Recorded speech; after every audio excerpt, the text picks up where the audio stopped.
अस्सलाम वालेकुम dear students हमने जो है फार्मास्यूटिक्स 2 का सब्जेक्ट स्टार्ट किया हुआ है और इसमें जो है हम फर्स्ट चैप्टर कंप्लीट कर चुके हैं। फर्स्ट चैप्टर में हमने ये देखा कि फार्मास्यूटिकल कंपनीज में कौन कौन से प्रोसीजर्स यूज़ होते हैं और उसके लिए फिर कौन कौन से इक्विपमेंट्स यूज़ होते हैं। जैसे फॉर एग्जांपल इवेपोरेशन है या फिल्ट्रेशन है, इसी तरह साइज रिडक्शन है। ये क्या क्या ये प्रोसीजर्स हैं और इनके लिए कौन कौन सा ऑपरेटर्स या इक्विपमेंट यूज़ होते हैं। तो आज हम स्टार्ट करेंगे अपना सेकंड चैप्टर में हम देखेंगे कि डोजेज फॉर्म क्या होती है, डोजेज फॉर्म की कौन कौन सी टाइप्स हैं और इनको कैसे मैन्युफैक्चर या तैयार किया जाता है। तो सबसे पहले बात करते हैं डोजेज फॉर्म की। डोजेज फॉर्म किसी भी मेडिसिन की जो फिजिकल फॉर्म होती है उसको आप कहते हैं डोजेज फॉर्म। जैसे आपके पास कोई मेडिसिन है वो सॉलिड भी हो सकती है, सेमी सॉलिड हो सकती है, लिक्विड फॉर्म में हो सकती है। तो ये जितनी भी इसकी फॉर्म्स हैं इसको आप कहेंगे डोजेज फॉर्म्स। तो सॉलिड में अगर हम बात करें तो सॉलिड में आपके पास टैबलेट्स हैं, कैप्सूल्स हैं। सेमी सॉलिड में पेस्ट हैं, जेल्स हैं, क्रीम्स हैं, ऑइंटमेंट्स हैं। इसी तरह अगर आपके पास लिक्विड है तो इसमें सिरप्स हैं, सस्पेंशंस हैं। तो मेडिसिन की जो फॉर्म आपको फिजिकली नजर आती है, अवेलेबल फॉर्म है, उसको आप कहते हैं डोसेज फॉर्म। और इसकी जो है 3 मेन टाइप्स हैं, सॉलिड, सेमी सॉलिड और लिक्विड। तो सॉलिड फॉर्म में कैप्सूल टैबलेट्स ये आपने देख लिया, semi solid creams, gels, paste. Liquid में आपके पास सिरप्स हैं, सस्पेंशंस हैं। इसी तरह पेरेंटल भी डोजेज फॉर्म है, जैसे जो कि इंजेक्शंस की फॉर्म में पेशेंट को दी जाती हैं। फिर हम ये देखेंगे कि इन डोजेज फॉर्म को कैसे तैयार किया जाता है। सबसे पहले हम बात करते हैं फार्मास्यूटिकल फार्मूलेशन की। फार्मूलेशन की हम डेफिनेशन को स्टडी करेंगे। Pharmaceutical formulation is the process in which different chemical substances, including the active drug, are combined to produce a final medicinal product. तो फार्मास्यूटिकल फार्मूलेशन क्या है? एक ऐसा प्रोसेस है जिसमें मुख्तलिफ केमिकल सब्सटेंसेस और ड्रग मिलकर एक फाइनल मेडिसिनल प्रोडक्ट बनाते हैं। इसका क्या मतलब हुआ कि आप इसकी एक एग्जांपल ऐसे समझें कि जैसे आपने कोई सब्जी बनानी है, जैसे मिसाल के तौर पर आपने गोभी बनानी है, तो आप गोभी भी खरीदेंगे, साथ में उसका मिसाला भी खरीदेंगे। जैसे मिसाले में आप टमाटर, मिर्च, प्याज ये चीज़ें खरीदेंगे। इसी तरह जो गोभी है वो मेन आपकी सब्जी है, इसको आप कहेंगे ड्रग। और जो बाकी केमिकल्स हैं, बाकी जो आपका मिसाला है, टमाटर, मिर्च, प्याज हैं, ये बाकी केमिकल सब्सटेंसेस हैं और इनको आप एक्सीपिएंट्स भी कहते हैं। तो ड्रग और एक्सीपिएंट्स मिलकर यानी कि फार्मास्यूटिकल फार्मूलेशन में क्या होता है कि ड्रग और केमिकल सब्सटेंसेस इस तरह से मिक्स किए जाते हैं कि एक फाइनल प्रोडक्ट आपको तैयार मिलता है, एक फाइनल मेडिसिन आपको मिलती है। तो ड्रग और मेडिसिन में क्या फ़र्क है? ड्रग बेसिकली एक केमिकल है और जो मेडिसिन है वो आप जैसे आप फार्मेसी पर जाते हैं तो आपको एक बनी बनाई पैकिंग में आपको एक मेडिसिन नज़र आती है। वो एक्चुअली यानी कि वो जो प्रोडक्ट है वो आपको वो मेडिसिन है और जो सिर्फ केमिकल की फॉर्म में, जस्ट एक केमिकल है जिससे आपकी बीमारी भी ठीक होती है। जस्ट एक पाउडर फॉर्म में अभी इसको तैयार नहीं किया गया तो उसको आप कहेंगे ड्रग। तो फार्मास्यूटिकल फार्मूलेशन के एक ऐसा प्रोसेस है जिसमें केमिकल सब्सटेंसेस, एक्सीपिएंट्स, मसाला और साथ में जो ड्रग है, ये सारी चीज़ें मिलाकर इस फार्मास्यूटिकल फार्मूलेशन में क्या होता है? एक प्रोडक्ट बनता है। Formulation studies focused on preparing stable, patient-friendly drug forms such as tablets, capsules that delivers the correct dose at the right rate for the optimal therapeutic effect and shelf life. अब formulation studies यानी कि किस तरह की formulation, किस तरह की चीज़ें तैयार करनी चाहिए, चीज़ें इस तरह की मेडिसिन तैयार करनी चाहिए कि जो कि स्टेबल भी हों, पेशेंट फ्रेंडली भी हों, यानी कि पेशेंट उसको आसानी से यूज़ भी कर सके। जैसे टैबलेट्स हैं, कैप्सूल्स हैं, आसानी से उनको पानी से लिया जा सकता है। और इसके अलावा जो आपकी टैबलेट्स हैं वो उससे जो है एक सही डोज आपकी बॉडी में एंटर होती है। ऐसा नहीं होता कि आप एक टैबलेट निकालते हैं और वो उसका कुछ हिस्सा बाहर रह जाता है, आधी वो टूट जाती है और फिर आप आधी लेते हैं, इस तरह नहीं होता। तो एक सही डोज फार्मूलेशन या कोई भी मेडिसिन है वो इस तरह बनानी चाहिए कि वो स्टेबल भी हो, पेशेंट फ्रेंडली भी हो, सही डोज में आप तक पहुंच भी सके और राइट रेट पर, यानी कि सही अमाउंट सही टाइम पर आपके पास आ जाए फॉर ऑप्टिमल थेराप्यूटिक इफेक्ट। जिससे क्या होगा? ऑप्टिमल का मतलब है बेहतरीन, तो आपको बेहतरीन ज़्यादा से ज़्यादा फायदा हो और इसके अलावा शेल्फ लाइफ भी उसकी ठीक हो, यानी कि वो सही एक्सपायर होने से पहले पहले, यानी कि अगर एक चीज़ है उसकी एक्सपायरी डेट है 2027, तो 2025 से 2027 के दरमियान जो है वो अपनी सही हालत में रहे। तो फार्मास्यूटिकल फार्मुलेशन क्या है? एक ऐसा प्रोसेस है जिसमें मुख्तलिफ केमिकल सब्सटेंसेस और साथ में ड्रग्स जो है वो मिलाकर एक प्रोडक्ट तैयार किया जाता है। और किस तरह की फार्मुलेशन तैयार की जाए जो कि स्टेबल भी हो, पेशेंट फ्रेंडली हो, करेक्ट डोज हो, करेक्ट राइट रेट पर जो है वो पेशेंट को वो मिले और उसकी जो शेल्फ लाइफ है वो भी ठीक हो और थेरेप्यूटिक इफेक्ट भी, यानी कि पेशेंट को ज़्यादा से ज़्यादा आराम भी आए उससे। तो ड्रग और मेडिसिन में क्या फ़र्क है? ड्रग बेसिकली क्या है? एक केमिकल है, सिंपल एक केमिकल है जिसको अभी तैयार नहीं किया गया, रॉ फॉर्म में है। जबकि जो फाइनल मेडिसिनल प्रोडक्ट है, तो इससे क्या है कि ड्रग के साथ जब केमिकल सब्सटेंसेस बाकी मसाला ऐड किया जाता है ताकि उसका टेस्ट भी आए, उसका जो है कलर भी अच्छा हो, तो इस तरह जो ड्रग के साथ बाकी चीज़ें ऐड की जाती हैं और फिर जो लास्ट में प्रोडक्ट तैयार होता है उसको आप मेडिसिन कहते हैं। नेक्स्ट है formulation and manufacturing of solid dosage form.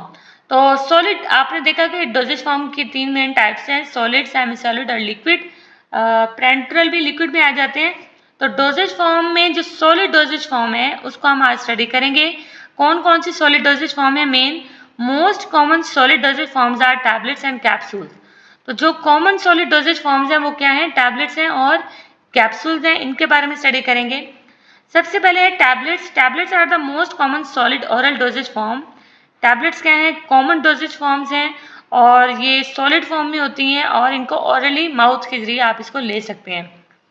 For many reasons including, अब ये कॉमन क्यों है? इसकी कुछ वजूहत है, कुछ रीजन्स हैं, जैसा कि ईजी मैन्युफैक्चर, आसानी से ये तैयार हो जाती हैं, convenience for the patient, patient को आसानी से इसको ले सकता है, एक्यूरेट डोज एडमिनिस्ट्रेशन, आप इसको सही अमाउंट में ले सकते हैं। ऐसा नहीं है कि एक टैबलेट आपने निकाली, आधी वो रह गई या आधी जो है ना आपने ले ली है, तो वो इस तरह टूटती नहीं है, उसकी पैकिंग और उसकी बनावट इस तरह होती है। And better stability than liquids and parenteral dosage form. जो लिक्विड्स होते हैं उनके अंदर पानी होता है, तो पानी से मेडिसिन जो है वो जल्दी खराब हो जाती है।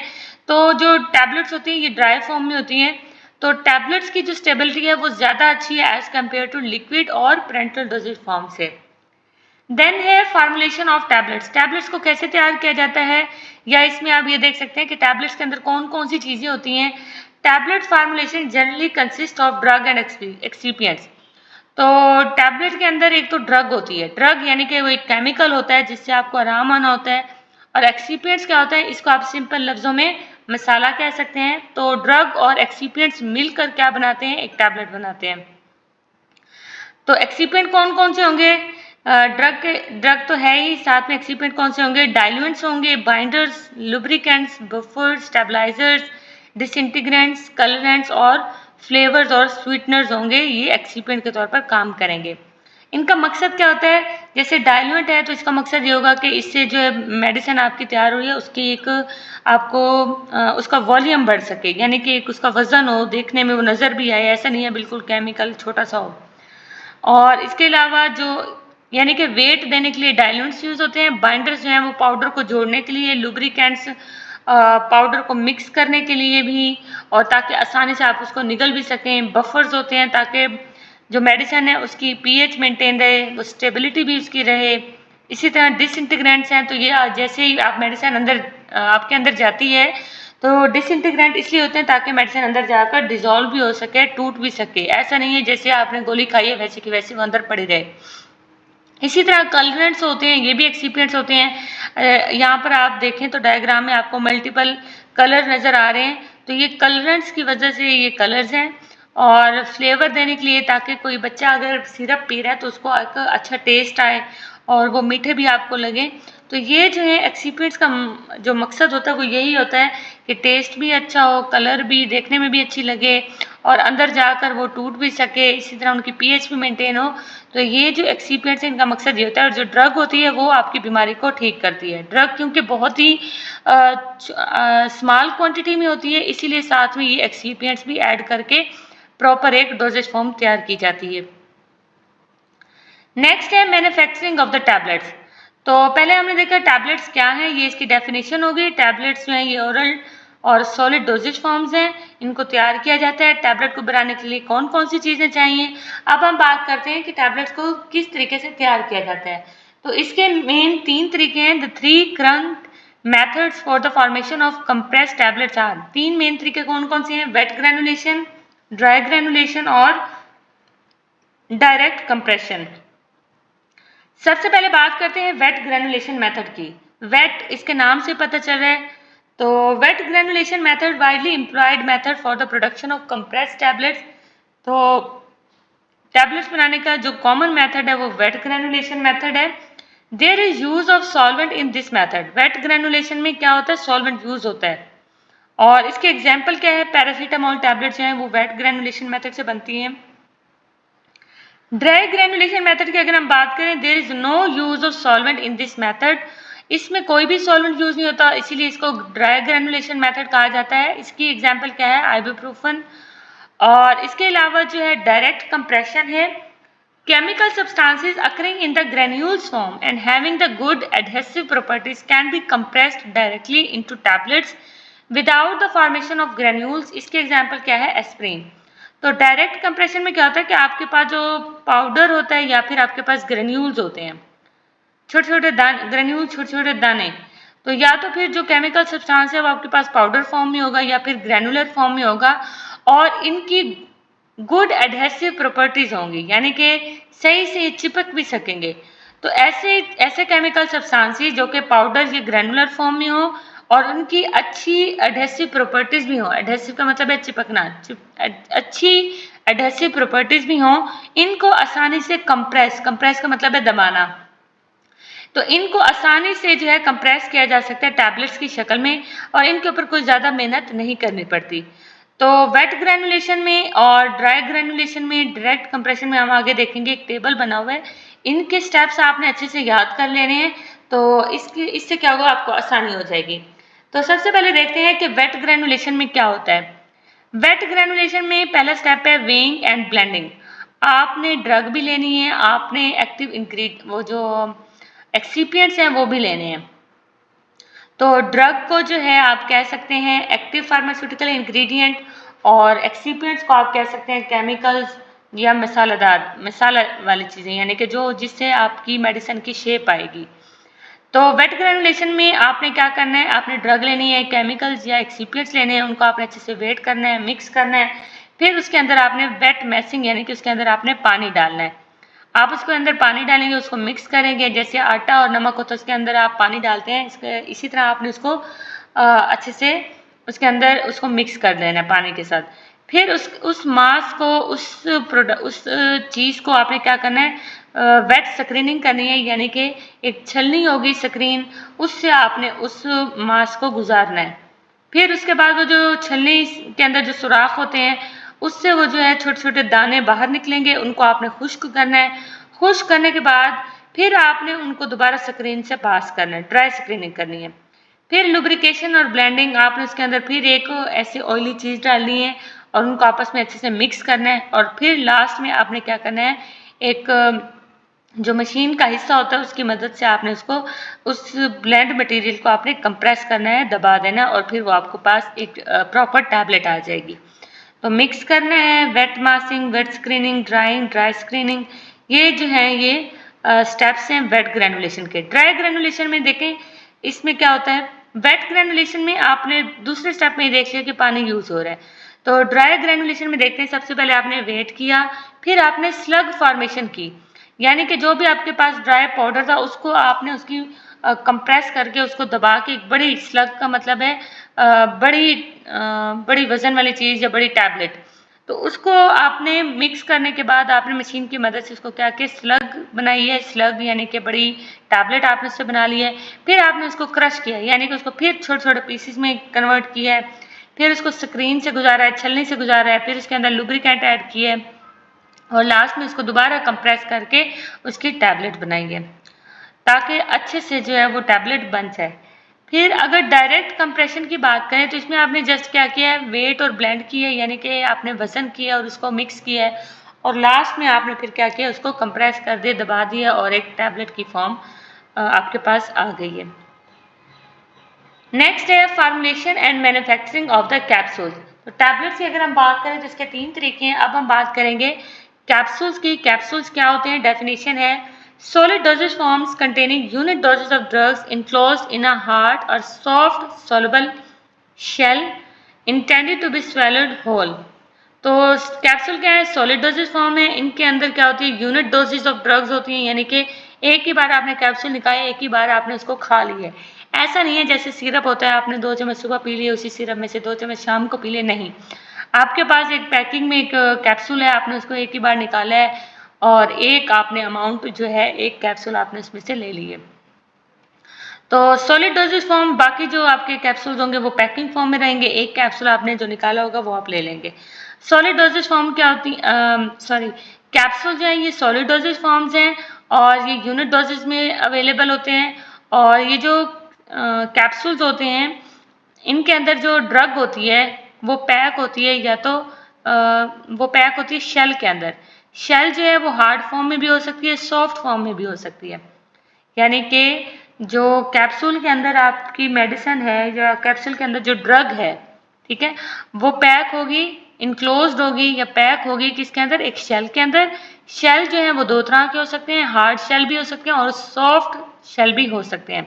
अब ये शेल किस चीज़ के बने होंगे, जेलेटिन के बने हो सकते हैं, स्टार्च के हो सकते हैं या किसी और मटेरियल के हो सकते हैं। Intended to be swallowed whole. अब कैप्सूल का मकसद क्या होता है कि मुकम्मल होल स्वेलोड यानी कि मुकम्मल तौर पर उनको निकल लिया जाए। हार्ड जेलेटिन कैप्सूल की अगर हम बात करें तो इसके 2 हिस्से होते हैं, मेड इन 2 पार्ट्स से 2 हिस्से होते हैं। कौन कौन से, एक तो बॉडी होती है, एक कैप होती है। बॉडी जो है वो लॉन्गर पार्ट है और कैप शॉर्टर पार्ट है। द लार्ज स्केल और small scale preparation of filled hard gelatin capsule is divided into following general step. अब बड़े स्केल पर या छोटे स्केल पर जो हार्ड कैप्सूल्स हैं वो 5 स्टेप में उनको डिवाइड किया गया है। वो किस तरह तैयार होते हैं, सबसे पहले प्रिपेयरिंग द फार्मूलेशन। सबसे पहले आपने जो भी उसके केमिकल्स हैं, जो भी ड्रग है, आपने उसको इकट्ठा करना है, वेट करना है, मिक्स करना है। फिर आपने क्या करना है, selecting the capsule size. Capsule size आपने सिलेक्ट करना है, कैप्सूल को फिल करना है, कैप्सूल को बंद करना है और फिर लास्ट में इसकी पॉलिशिंग करनी है और क्लीनिंग करनी है। यहाँ पर अगर आप देखें तो यहाँ पर आपके पास सॉफ्ट जेल्स हैं और हार्ड कैप्सूल्स हैं। सॉफ्ट जेल कैप्सूल के जो एग्जाम्पल हैं विटामिन ई, और जो हार्ड कैप्सूल्स हैं वो तो कॉमन है, जैसे अमोक्सिसिलिन, डॉक्सिसिलिन, ये कैप्सूल्स हैं। तो ये आप डायग्राम यहाँ से देख रहे हैं। और ये जो हार्ड कैप्सूल्स हैं इसके डिफरेंट साइजेज हैं। 000 से ये स्टार्ट हो रहे हैं और 3 तक जा रहे हैं। जो 000 है ये बड़ा साइज है सबसे ज़्यादा। और यहाँ पर थर्ड डायग्राम में अगर आप देखें तो इसके 2 पार्ट्स हैं, एक छोटा जिसको आप कैप कहते हैं और एक बड़ा साइज का है जिसको आप बॉडी कहते हैं। तो बॉडी के अंदर आप जो है अपनी मेडिसिन को फिल करते हैं और ऊपर से फिर कैप से कवर कर देते हैं और उसको बंद कर देते हैं। तो ये था आज का आपका टॉपिक। तो नेक्स्ट हम स्टडी करेंगे इंशाअल्लाह ताला ऑइंटमेंट्स और इमल्जन के बारे में हम पढ़ेंगे कि ये क्या है और इनको कैसे तैयार किया जाता है।